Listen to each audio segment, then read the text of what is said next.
Hello and welcome to this edition of Money in Motion video blog. I'm Dan Perkins, and today we're going to talk about retirement planning, and we're going to talk a little bit about interest rates in the market.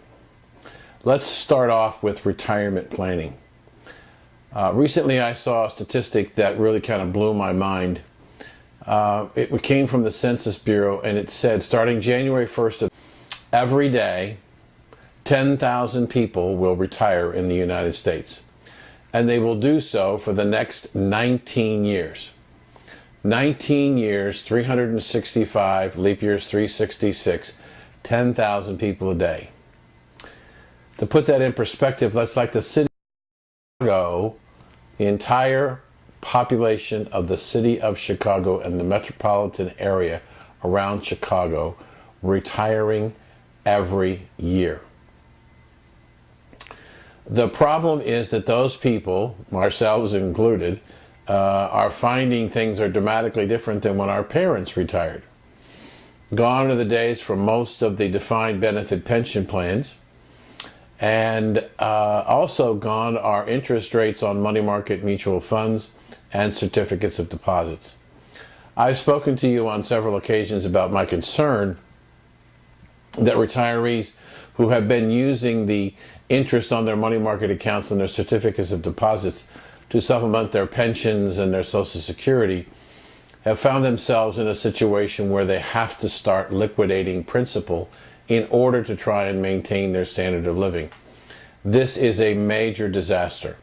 And with 10,000 people a day retiring in the country, we have fewer and fewer people really who understand what they need to do in retirement. Let me give you an example. I had a client and a prospect approach me about this very issue in the last 30 days. One was a very successful businessman and has a substantial 401k and a supplemental IRA. He's also covered by a defined benefit pension, one of those rare people who's not a public employee, covered by a defined benefit pension. So he finds that his income in retirement, because he's been retired for a number of years, is pretty good, but he's facing shortly the 70.5 requirement of the required minimum distributions from qualified plans. Now, he has most of his money in his 401k, and it's in a 401k and it's in a stable value fund. And he has his money very conservatively invested in his IRA. Now, the required minimum distribution formula is dictated by the Internal Revenue Service, and it's an escalating percentage of the account value of the previous year. The way he currently has his money invested, he would not generate enough income in the very first year of retirement in order to meet the required minimum distribution from the tables published by the IRS, which means in the very first year that he starts drawing down on this money, he will in fact have to start spending principal unless he repositions the money to produce more income. Now, I've created a strategy for most of my clients who are at or near or in retirement, a way in which we can generate enough cash flow at 70.5 to cover the income requirements under the required minimum distributions, probably between 82 and 85 years of age, which means it postpones the pay down of the principal. But unless this particular friend doesn't do something soon, he's going to start liquidating his principal. The second gentleman is an individual who's not yet 70.5, but is retired, former automotive executive, and he's been spending money each month out of his retirement account to help supplement his income because, as I said before, his pension, his Social Security, and his money market accounts aren't sufficient. What he needs to look at is to whether or not he's generating enough cash flow, dividends and interest, to cover the required distributions, or is he going to find himself in a similar situation where he's going to run out of money before he does. So it's important when you think about retirement of understanding what the requirements are. And the requirements are, under the federal government tax laws, you must start taking money out based on a schedule determined by the IRS each year starting in the year in which you're 70.5. My concern is, and my problem with the tables that the IRS has produced, is that the assumptions do not take into account, I don't believe, enough for the extended longevity of people in our society today. It's important to understand that we must preserve the principle as long as we can because we are living longer. In fact, in December, there was an article in the New York Times that talks about the person who will live to be 150 years of age in the United States has already been born. We're talking in the press this week about the problems with Social Security and Medicare because of lower interest rates and lower changes in salaries, perhaps running out of money sooner than later. The idea of taking care of your own retirement is appealing to a lot of people. And understanding that if money market rates are going to continue to be low for a number of years, and I think they are, we're going to be in a situation where more and more people are going to begin to liquidate principal in order to maintain a standard of living.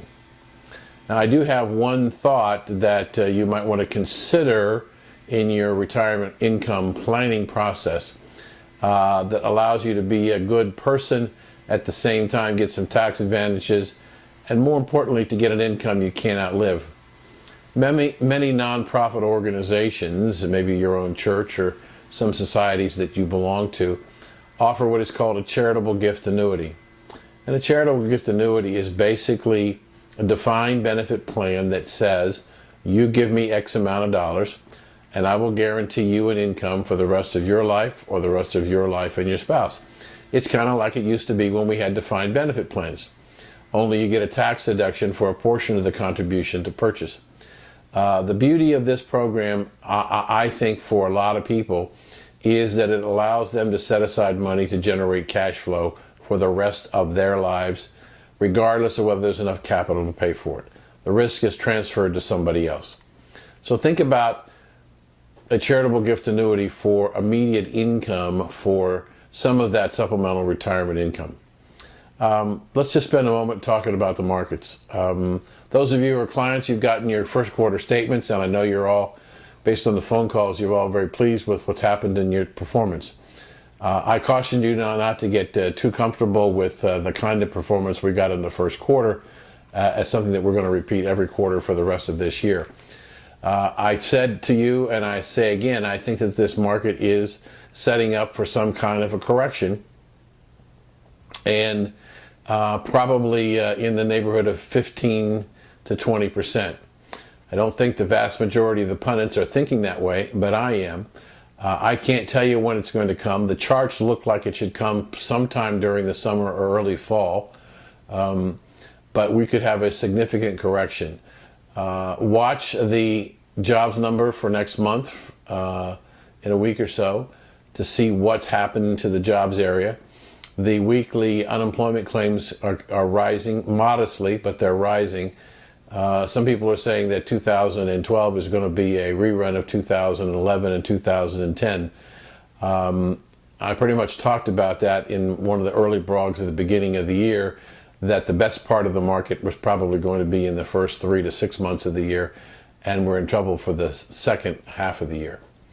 So be careful. I still think that interest rates might go a little bit lower. I don't know that they'll necessarily touch new lows, but the people who are thinking that the Fed's going to have to raise rates, I think, are just flat out wrong. I think the Fed is on hold for a long period of time, and if this economy continues to weaken, those people who thought that the Fed would be forced to raise interest rates are going to have to capitulate and recognize that fixed income is the way to be. So I expect some volatility to continue. There's an old axiom, sell in May and go away till October. We'll wait and see whether that happens, but as I said, I'm looking for a correction. If you have questions, please feel free to give me a call or send me an email. I'll do my best to answer them. Take care and have a terrific week.